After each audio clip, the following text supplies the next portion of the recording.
안녕하십니까. 즐거운 세상 만들기 주인장입니다. 오늘도 오랜만에 영상을 만들어 보고 있습니다. 자, 오늘 할 얘기는 특전사 장교 2탄입니다.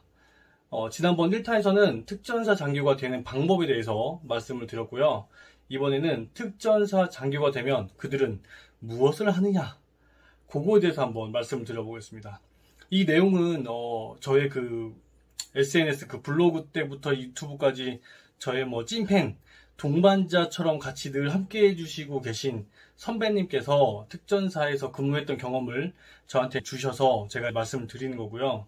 그리고 선배님께서 이제 근무한 지가 10년 전에 근무하셨어요. 그래서 내용이 조금 다를 수 있는데 제가 대략적으로 현역에 있는 특전사 친구한테 물어보니까 큰 틀은 같더라고요. 그래서 이렇게 들어보시면 조금 달라진 부분도 있고 맞는 부분도 있는데 잘 참고해서 들으시면 좋을 것 같습니다. 그리고 혹시라도 좀 더 수정해야 될 부분이 있으면 댓글 주시면 바로 수정하겠습니다. 자, 먼저 오늘 특전사 장교 2탄에 대해서 해볼 건데, 첫 번째로 장교로서 특전사 가면 주의해야 될 점, 반드시 주의해야 될 점부터 말씀을 드려보겠습니다. 근데 요거는 특전사가 아니라 보병 장교들도 마찬가지일 것 같아요. 이제 한번 들어보시면 되겠습니다. 첫 번째는 절대로 낙오하지 말 것. 이것은 보병도 해당 사항이 있는데, 행군 구보에서 낙오를 하면 사실 지휘관으로서 부하들한테 면이 안 서죠. 그래서 낙오를 하면 안 되고, 그리고 혹시 낙오를 했다 하더라도 2번 낙오는 없다라는 마음으로 자기 관리를 해야 돼요. 구보에서 낙오했다 그러면은 다음 구보에서 낙오하지 않기 위해서 매일 좀 노력을 한다든지, 행군에서 낙오했다 그러면 하여튼 보완을 해야지. 계속 체력적으로 낙오하는 사람한테 의지가 되겠냐, 지휘관으로서. 또 초임장교 소위중이한테 어쨌든 계급이 높은데 하여튼 그게 되겠어요? 낙오하면 안 되지. 보병도 마찬가지예요. 이건 소대장이 행군하다가 낙오했다 그러면 거기서 걔는 임무 수행 끝나는 거지. 어떻게 애들한테 자기가 지휘를 하겠어요. 그쵸? 구보도 마찬가지. 그러니까 낙오하면 절대 안 되고. 두 번째는 선배 부사관이 후배 부사관한테 하는 행동을 따라하지 말아라. 요것도 보병들도 마찬가지예요. 다른 병과도 마찬가지예요. 일단 이제 초임장교로 가거나 아니면 중대장 때 가면 부사관들하고 친해지려고 이제 노력을 하겠지. 거긴 또 부사관 편제 위주로 이제 되어 있으니까 하는데, 선배 부사관하고 후배 부사관은 오랜 시간 신뢰와 정이 쌓여 있는 상태에서 선배가 후배를 갈구기도 하고 욕도 하고 장난치기도 하고 약 올리기도 하는데, 중대장이 됐든 초임장교가 됐든 이제 온 장교가 선배 부사관이 하는 걸 후배 부사한테 똑같이 한다 그러면 누가 봐도 그거는 좀 꼴불견 같아요. 친하지도 않은데 뭘 함부로 대하고 그러면 말이 안 되지. 근데 그나마 중대장이 그러면 조금, 중대장도 그러면 안 되지만 중대장이 그러면 조금보단 나아. 어쨌든 중대장으로서 지휘권을 갖고 있는 지휘관이고, 그리고 지휘관으로서 이제 병력들하고 친해지려고 하는 건 당연한 거니까 노력하는구나 라고 봐줄 수 있지만, 하면 안 돼요. 그러면 안 되지만 굳이 한다면 그나마 지휘관은 이해는 좀 한다라는 거지, 하면 안 되는 거예요. 초임 장교가 초임 부사관이나 조금 이제 차이가 없는 부사관한테 선배 부사관이 하듯이 그렇게 했다 그러면은 그건 개념이 없는 거지.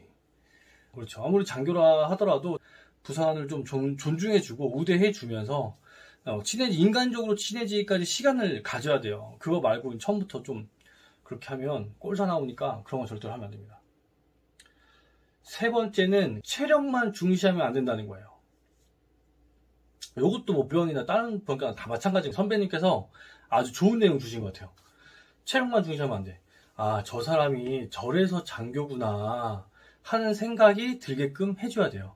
그리고 부사관들이 평상시에 교육훈련이나 그냥 평시훈련 때 장교들한테 좀 무시하는 말투, 좀 더 대들거나 좀 이렇게 좀 어긋난 행동을 하더라도 훈련이 되잖아요. 또는 이렇게 어떤 상황 조치할 상황이 되면 결국 의지하는 건 장교를 의지해요. 그러니까 장교로서 체력만 막 하면 안 되고 공부하고 연구하고 뭘 알고 그래서 열심히 해야 돼. 일단 체력만 좋은데 그 외에 부대 운영, 훈련 등을 예측하지 못하고 또 계획을 못 짜고 그냥 주먹구구식으로 업무하고 훈련 때 어리버리하고, 그리고 이제 장교들은 현황 브리핑을 좀 많이 해요. 작전 브리핑, 뭐 아니면 상황 브리핑에 대해서 브리핑을 많이 하는데 그 브리핑 할 때마다 오버돼가지고 맨날 욕먹고. 그러니까 장교가 브리핑을 잘못하잖아요. 그러면 그 훈련 준비했던 것들이 다 숲으로 들어가요. 그러니까 부사관들도 같이 욕먹은 거예요. 장교 브리핑 못하고 그러면. 반대로 훈련 준비 좀 미흡하더라도 브리핑을 멋있게 하잖아요. 그러면 그 미흡한 거를 그래 좀 보완해라 이러고 넘어가는 경우도 있어. 그러니까 브리핑하고 계획 짜고 뭐 규정대로 뭐 업무를 진행하고 이런 건 이제 장교들이 어떻게 보면 능력인데 그런 능력들은 잘 발휘해줘야 돼. 체력만 주면 안 돼. 그리고 이제 규정 잘 알아야죠. 규정, 방침, 전술 잘 알아야죠. 교리가 항상 조금씩 업데이트 된단 말이에요. 그러면 항상 연구해서 어떤 훈련 나갈 때 교리가 이렇게 업데이트 됐으니까 뭐 훈련판을 그리더라도 요거는 요렇게 표시해야 되고 요거는 요렇게 해야 되고 뭐 우리 작전 범위는 요거니까 우린 요거까지 할 수 있다. 하여튼 요런 작전적인 개념도 잘 있어야 돼. 그래야 부사관들이 장교들 보기에 와 역시 장교가 다르긴 하네. 그래 체력 조금 안 좋아도 저렇게 연구하고 노력하니까 저런 전술적 식견이 있으니까 야 역시 리더다. 장교답다. 이런 걸 원한단 말이야. 장교들도 부사관들이 장교들한테. 그러니까 물론 체력도 다 좋아야 되는데 체력도 체력이지만 이런 전술적인 식견 뭐 이런적인 이런 것 규정 뭐 하여튼 이런 것도 좋아야 돼요. 잘해야 돼. 그리고 체력은 뒤처지지만 않으면 돼.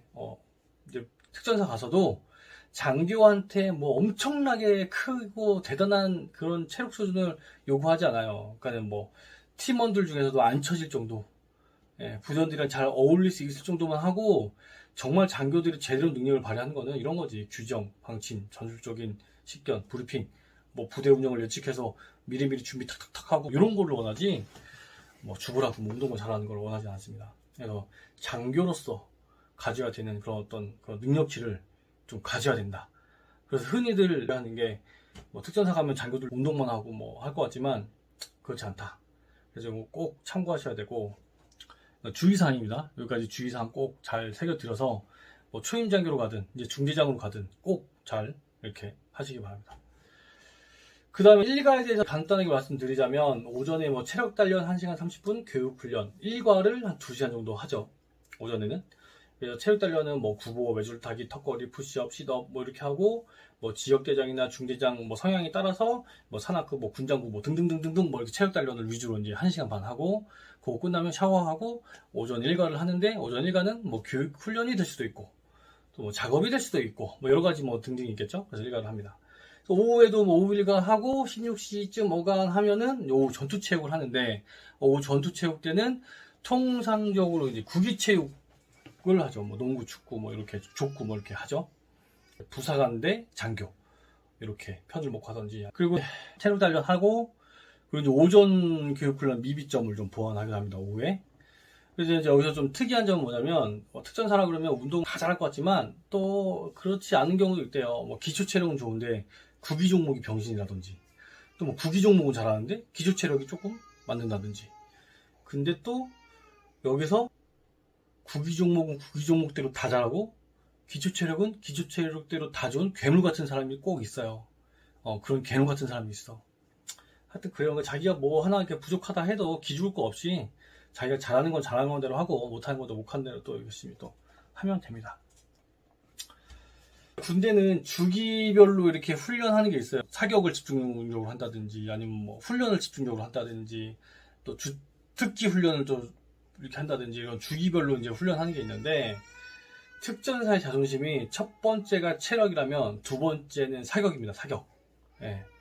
사격 훈련을 집중적으로 하는 그 시기에 되면 사격을 막 하겠죠.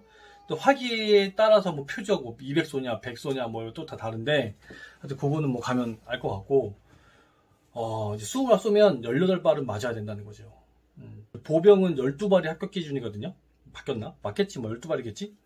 근데 특전사는 18발 못 맞추면 패급. 기본적으로 체력하고 사격은 돼야 된다는 거지.